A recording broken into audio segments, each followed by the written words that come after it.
Hello everyone, म सागर आचार्य र आजको हाम्रो यो भिडियोमा हाम्रो अध्यापन अनुमति पत्र परीक्षा 2079 सालको अर्थात् आज आएको जुन हाम्रो माध्यमिक तहको प्रश्नपत्र रहेको छ त्यसको सोलुसनहरू डिस्कस गर्छौँ है। Okay, without wasting any further time let's move on to our first question.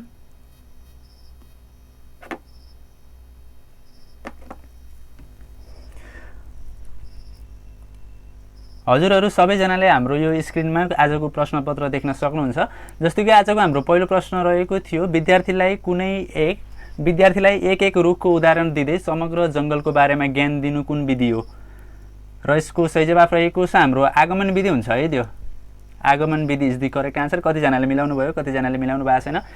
यसै गरी हाम्रो सेकेन्ड नम्बरमा रहेको छ, कुनै शैक्षणिक प्रबन्धमा कुनै एक शिक्षक कमजोर भयो भने सबै विद्यार्थीहरू कमजोर हुन पुग्छन् भन्ने छ है। कुन शैक्षणिक प्रबन्धमा कुनै एक शिक्षक कमजोर भयो भने सबै विद्यार्थीहरू कमजोर हुन पुग्छन् र यसको सही जवाफ रहेको छ हाम्रो वर्ग शिक्षण है। Option number A is the correct answer.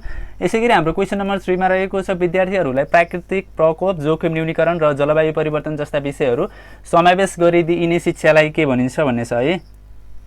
र यसको सही जवाफ रहेको छ हाम्रो उत्थानशील शिक्षा। So option number B is the correct answer. यसै गरी हाम्रो क्वेसन नम्बर 3 मा 3टा भइसक्यो। हाम्रो 4 मा रहेको छ, घटना अध्ययन अर्थात् केस स्टडी र कार्यमूलक अनुसन्धान अर्थात् एक्सन रिसर्चका सम्बन्धमा तल लेखिएका मध्ये कुन चाहिँ मिल्दो कथन हो भन्ने छ र हाम्रो 4वटा अप्सनहरू रहेका छन् र यसको सही जवाफ रहेको छ हाम्रो कार्यमूलक अनुसन्धान तत्काल देखिएको समस्या समाधान गर्न र घटना अध्ययन कुनै अवस्थाको गहिरो अध्ययन गर्न गरिन्छ भन्ने छ। So option number D is the correct answer. यसको आन्सर हाम्रो अप्सन नम्बर डी मा रहेको छ। ओके, म थोरै स्क्रोल गर्छु, हामी नेक्स्ट क्वेसनमा जान्छौँ है।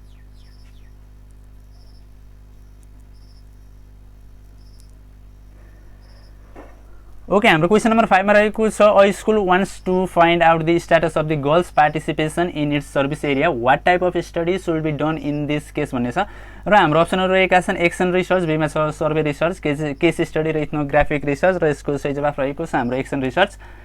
So option number A is the correct answer. यसै गरी हाम्रो क्वेसन नम्बर 6 मा रहेको छ, तलका मध्ये कुन अनुसन्धानमा साधनको रूपमा सहभागितात्मक अवलोकनको प्रयोग हुन्छ र यसको सही जवाफ रहेको छ हाम्रो गुणात्मक अनुसन्धानमा हुन्छ है।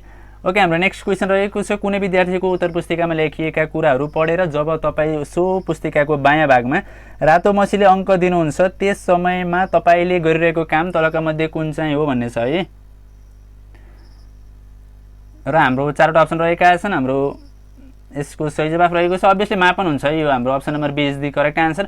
यसै गरी हाम्रो नेक्स्ट क्वेसन रहेको छ, प्रश्नपत्र तयार गर्दा प्रश्नको कठिनाइ स्तर, विषयवस्तु र सङ्ख्याको निर्धारण के को आधारमा गरिन्छ र हाम्रो अप्सनहरू रहेका छन्, पाठ्यपुस्तक, शिक्षक निर्देशिका, विशिष्टीकरण तालिका र शिक्षण सिकाइ र यसको सही जवाफ रहेको छ हाम्रो अप्सन नम्बर सी अर्थात् विशिष्टीकरण तालिका इज द करेक्ट आन्सर। यसै गरी हाम्रो नेक्स्ट क्वेसनमा रहेको छ, नतिजा विश्लेषण किन गरिन्छ? आई रिपिट, नतिजा विश्लेषण किन गरिन्छ र यसको सही जवाफ रहेको छ हाम्रो सिकाइको अवस्था विश्लेषण गरी शिक्षण सिकाइमा सुधार गर्नको लागि नै हाम्रो नतिजा विश्लेषण गर्ने गरिन्छ। So option number D is the correct answer है। कतिजनाले कति मिलाउनु भयो अहिलेसम्मको नै कमेन्ट गर्नु होला है, कतिजनाले कति मिलाउनु भएको छ। ओके, हाम्रो नेक्स्ट क्वेसन रहेको छ, why is grading system considered better than reporting by र स्कोर र यसको सही जवाफ रहेको छ हाम्रो यो it addresses the error of measurement of the test भन्ने छ। यसको सही जवाफ हाम्रो अप्सन नम्बर सी मा रहेको छ। यसै गरी हाम्रो नेक्स्ट क्वेसन रहेको छ, शिक्षक निर्मित परीक्षा सञ्चालन गर्ने क्रममा परीक्षा पुनः परीक्षण विधि अर्थात् रिटेस्ट मेथडको प्रयोग किन गरिन्छ भन्ने प्रश्न रहेको छ र यसको सही जवाफ रहेको छ हाम्रो परीक्षाको विश्वसनीयता पत्ता लगाउनको लागि गरिन्छ। सो हाम्रो कतिवटा क्वेसन भयो? 11वटा क्वेसन भइसकेको छ है। ओके, यसै गरी हाम्रो क्वेसन नम्बर 12 मा रहेको छ, कुनै कक्षामा सामान्य साथै दृष्टिबिन एवं बहिरा बालबालिकाहरू समेत अध्ययनरत रहेको अवस्थामा समावेशी शिक्षाको अवधारणा अन्तर्गत तलका मध्ये कस्तो शिक्षा प्रबन्ध गर्नु उपयुक्त हुन्छ भन्ने प्रश्न रहेको छ र यसको सही जवाफ रहेको छ हाम्रो दृष्टिबिन तथा बहिरा बालबालिकाहरूलाई अन्य विद्यार्थीसँगै राखेर सबै अनुकूल वातावरणमा शिक्षा दिने प्रबन्ध मिलाउनु चाहिँ राम्रो हुन्छ। सो हाम्रो option number C is the correct answer. यसमा पनि हाम्रो option number C is the correct answer. यसै गरी हाम्रो नेक्स्ट क्वेसनमा रहेको छ, शिक्षामा सामाजिक न्यायले कुन कुरालाई अङ्कित गर्दछ? शिक्षामा सामाजिक न्यायले कुन कुरालाई अङ्कित गर्दछ र यसको सही जवाफ रहेको छ हाम्रो पहुँच र गुणस्तरका आर्थिक सामाजिक पहिचानका आधारमा भिन्नता नहुनु। So option number A is the correct answer. यसको सही जवाफ हाम्रो अप्सन नम्बर ए रहेको छ क्वेसन नम्बर 13 को। ओके, यसै गरी हाम्रो क्वेसन नम्बर 14 मा रहेको छ तलका मध्ये कुन अवस्थाले लैङ्गिक समानताको अवस्थालाई बुझाउँछ? तलका मध्ये कुन अवस्थाले लैङ्गिक समानताको अवस्थालाई बुझाउँछ र यसको सही जवाफ रहेको छ हाम्रो लैङ्गिक समानताका लागि गरिने सकारात्मक विभेद है। So option number B is the correct answer. 14 को हाम्रो अप्सन नम्बर बी मा भयो। यसै गरी हाम्रो क्वेसन नम्बर 15 मा रहेको छ कुनै निश्चित कार्य वा भूमिकामा मात्र सीमित नभई विभिन्न कार्य वा भूमिकाका लागि आवश्यक हुने साथै विद्यार्थीका दैनिक जीवनका वास्तविक समस्या समाधानमा सहयोग पुर्याउने सिपलाई हामी तलका मध्ये कुन नामले चिन्दछौँ भन्ने छ। हाम्रो अप्सनहरू रहेका छन् व्यावसायिक सिप, व्यवहार कुशल सिप, प्राविधिक सिप र पेशागत सिप गरी हामीसँग 4वटा अप्सनहरू रहेका छन् र यसको सही जवाफ रहेको छ हाम्रो व्यवहार कुशल सिप है। यो option number B is the correct answer. यो मैले फेसबुकबाट यो क्वेसन पेपर लिएको, यसमा पनि बी मै टिक लगाउनु भएको छ, मिलिरहेछ है। ओके, मुभिङ अन हाम्रो क्वेसन नम्बर 16 मा रहेको छ which of the following is the main guiding document to develop the school level curriculum in Nepal भन्ने छ है र यसको सही जवाफ रहेको छ हाम्रो national curriculum framework is the correct answer. हाम्रो क्वेसन नम्बर 17 मा रहेको छ which of the following should a teacher mainly use to guide him अथवा her while preparing a lesson plan भन्ने छ र यसको सही जवाफ रहेको छ obviously teacher guide is the correct answer. यसै गरी हाम्रो क्वेसन नम्बर 18 मा रहेको छ पाठ्यक्रम विकासका लागि सैद्धान्तिक आधारमा नपर्ने तल दिएका मध्ये कुन हो? पाठ्यक्रम विकासका लागि सैद्धान्तिक आधारमा नपर्ने तलका मध्ये कुन अप्सन हो भन्ने प्रश्न रहेको छ र यसको सही जवाब रहेको छ हाम्रो महामारी र विपदको समयमा आधारित पाठ्यक्रम विकास। सो अप्सन नम्बर डी पर्दैन है, अरू सबै पर्छन्, हेर्न सक्नुहुन्छ। यसै गरी हाम्रो क्वेसन नम्बर 19 मा रहेको छ कुनै एउटा विद्यालयले स्थानीय पाठ्यक्रमको निर्माण किन गर्दछ? कुनै एउटा विद्यालयले स्थानीय पाठ्यक्रमको निर्माण किन गर्दछ भन्ने प्रश्न रहेको छ र अभियसली यसको सही जवाफ रहेको छ हाम्रो स्थानीय स्तरमा रहेको विभिन्नता अनुरूपको विषयवस्तु सिकाउनको लागि नै हाम्रो कुनै एउटा स्थानीय विद्यालयले स्थानीय पाठ्यक्रमको निर्माण गर्ने गर्छ। So option number C is the correct answer. Okay, हाम्रो क्वेसन नम्बर 20 मा आयौँ है हामी अब र हाम्रो क्वेसन नम्बर 20 मा रहेको छ प्रस्तुत अङ्कक्रमलाई पूरा गर्नुहोस् भन्ने छ। जस्तै कि हाम्रो 66 छ, 36 छ, 18 छ र हाम्रो यसमा नेक्स्ट नम्बर के हुन्छ भन्ने प्रश्न रहेको छ। एकदमै सजिलो प्रश्न रहेको छ र यसको सही जवाफ हुन्छ 8 हुन्छ। कसरी हुन्छ भन्ने बुझ्नु भएन भने जस्तो कि यसरी हुन्छ है। हाम्रो 66 छ है, सुरुमा 6 × 6 गर्नु भयो भने कति हुन्छ? 36 हुन्छ, सेकेन्ड नम्बर भयो। अब यी दुईटा नम्बरलाई मल्टिप्लाई गर्नु भने 6 × 3 गर्दा 18 हुन्छ र हाम्रो 8 × 1 गर्दा 8 हुनु पर्यो है। यसरी भएको है 8 चाहिँ, बुझ्नुभयो होला। ओके, हाम्रो क्वेसन नम्बर 21 मा रहेको छ तल प्रस्तुत शब्दहरूलाई वर्णानुक्रम अनुसार राख्दा सबैभन्दा पहिला कुन आउँछ भन्ने प्रश्न रहेको छ। हाम्रो क्वेसन नम्बर 21 मा आएको छ र यसको सही जवाफ रहेको छ हाम्रो हजुरहरूले हेर्न सक्नुहुन्छ, न्यारेट भइहाल्छ। र हाम्रो नेक्स्ट क्वेसन रहेको छ शब्द बीचको अन्तरसम्बन्ध पत्ता लगाई सही विकल्प छनौट गर्नुहोस् भन्ने छ र हाम्रो शब्दहरू दिएको छ फ्रेन्च, फ्रान्स, पोलिस र यसको हुने भयो हाम्रो पोल्यान्ड हुन्छ है, पोर्चुगल हुँदैन, पोल्यान्ड हुन्छ। यसै गरी हाम्रो क्वेसन नम्बर 23 मा रहेको छ which of the following is not a search engine. यो क्वेसन हामीले गरिसकेका थियौँ है, कतिजनालाई याद थियो होला। र अप्सनहरू रहेका छन् गुगल भनेको हाम्रो सर्च इन्जिन हो। यसै गरी हाम्रो बिङ पनि हो, याउ पनि हो, सो विन्डो होइन, त्यही भएर option number D is the correct answer. यसै गरी हाम्रो नेक्स्ट क्वेसनमा रहेको छ फर्मुलाज इन एक्सेल विथ भन्ने छ। फर्मुला भनेको जहिले पनि इक्वल्सदेखि स्टार्ट हुन्छ, so option number D is the correct answer है। ओके, यसै गरी हाम्रो क्वेसन नम्बर 25 मा रहेको छ IEMIS is an information system use for managing information related to भन्ने प्रश्न रहेको छ र हाम्रो अप्सनहरू रहेका छन् स्कुल्स इन नेपाल। यसै गरी हाम्रो बीमा रहेको छ Tribhuvan university, all universities in Nepal अथवा all school and universities of Nepal गरी हामीसँग 4वटा अप्सनहरू रहेका छन् र यसको सही जवाफ रहेको छ हाम्रो स्कुल्स इन नेपाल है। So option number A is the correct answer. यसै गरी हाम्रो क्वेसन नम्बर 26 मा रहेको छ विद्यालयलाई शिक्षकले आफ्नो ज्ञान खन्याउने र विद्यार्थीको दिमाग भर्ने संस्थाका रूपमा नभई ज्ञानात्मक कार्य वातावरण एवं सृजनात्मक सिकाइ वातावरण स्थापित गर्दै प्रतिस्पर्धी र नतिजामूलक बनाउने अभिप्रायबाट आएको धारणा तलको मध्ये कुन हो भन्ने प्रश्न रहेको छ र हाम्रो यसको सही जवाफ रहेको छ हाम्रो विद्यालय सिकाइ संगठन अर्थात् option number A is the correct answer.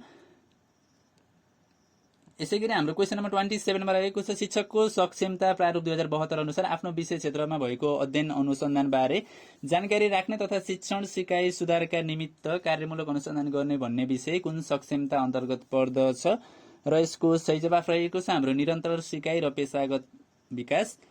Moving on हाम्रो नेक्स्ट क्वेसन अर्थात् क्वेसन नम्बर 28 मा रहेको छ अध्यापन अनुमति पत्रको लागि शिक्षक सेवा आयोगबाट लिइने परीक्षामा दिएका मध्ये कस्तो योग्यता भएको व्यक्ति उम्मेदवार हुन पाउने व्यवस्था गरिएको छ र यसको सही जवाफ रहेको छ हाम्रो 40 वर्ष उमेर पुगेको अर्थात् option number A is the correct answer.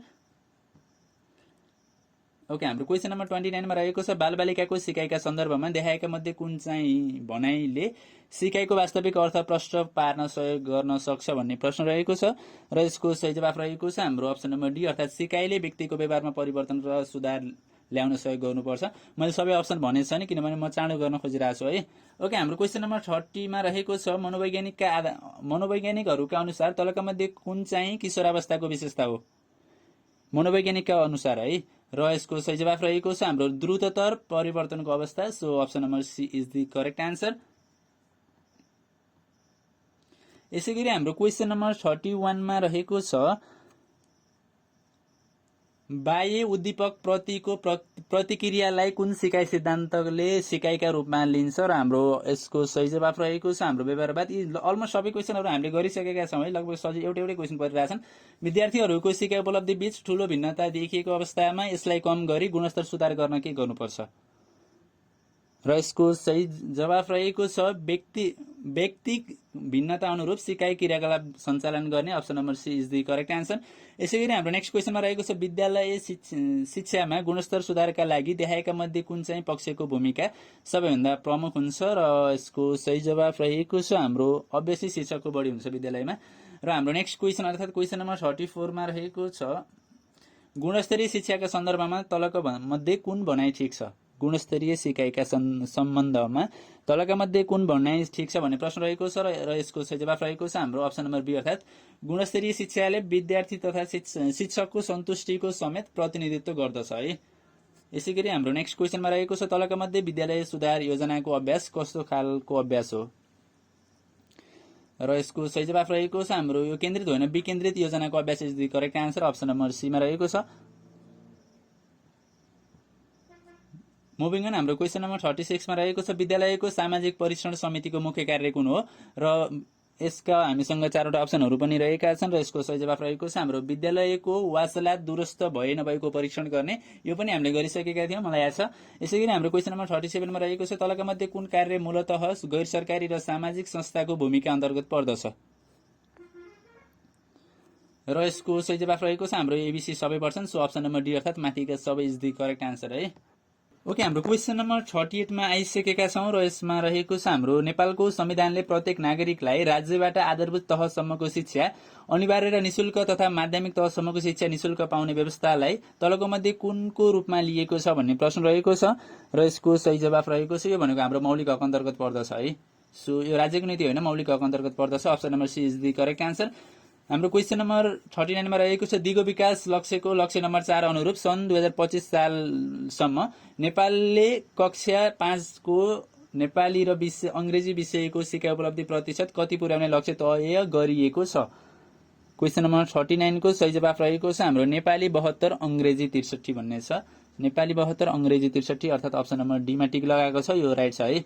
यसैगरी हाम्रो क्वेसन नम्बर 40 मा रहेको छ राष्ट्रिय शिक्षा नीति 2076 का आधारभूत तहका बालबालिकाको आधा घण्टा भन्दा बढीको दूरी हिँड्नुपर्ने र विद्यालय खोल्न सम्भव नभएका स्थानका बालबालिकाको शिक्षालाई सम्बोधन गर्न कस्तो खालको नीति राखिएको छ र यसको सही जवाफ रहेको छ हाम्रो अप्सन नम्बर ए अर्थात् वैकल्पिक शिक्षण सिकाइ कार्ययोजनाको निर्माणको नीति राखिएको छ।